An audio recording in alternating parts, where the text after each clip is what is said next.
કોટડા જિલ્લો તાલુકો નખત્રાણા અહીંની સરદાર પટેલ ઇમી સ્કૂલ દ્વારા પ્લાસ્ટિક મુક્ત ગામ અંતર્ગત શાળાના બાળકો દ્વારા લોકોમાં જાગૃતિ ફેલાવવાના ઉદ્દેશ સાથે રેલી સ્વરૂપે બાળકોએ વર્તમાનપત્રોના કાગળમાંથી બનાવેલી થેલીઓ દરેક દુકાનોમાં ફરી વિતરણ કરી હતી અને લોકોને પ્લીઝ નો યુઝ પ્લાસ્ટિકના બેનર સાથે ગામની મુખ્ય બજારમાં ફરી જાગૃતિ ફેલાવવા માટે રેલી સ્વરૂપે ફરી કાગળની થેલીનું વિતરણ કર્યું હતું। તેમજ શાળાના આચાર્ય મનીષાબેન સોની અને સ્ટાફની બહેનોના માર્ગદર્શન હેઠળ બાળકોએ કાગળની થેલીઓ બનાવી બજારમાં આવેલી દરેક દુકાનોમાં વિતરણ કરી હતી। અત્રે ઉલ્લેખનીય છે કે કોટડા જિલ્લો કેળવણી સમિતિ સંચાલિત આ અંગ્રેજી માધ્યમની સ્કૂલ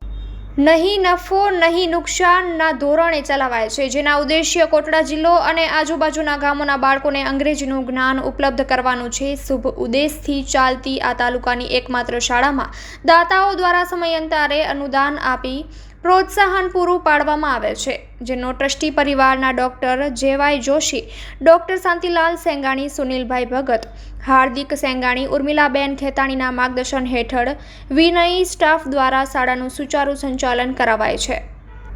જેમાં બાળકોને સમયાંતરે વિવિધ પ્રવૃત્તિઓ દ્વારા શિક્ષણ સિવાયની પ્રવૃત્તિઓ પ્રશિક્ષણ અપાય છે।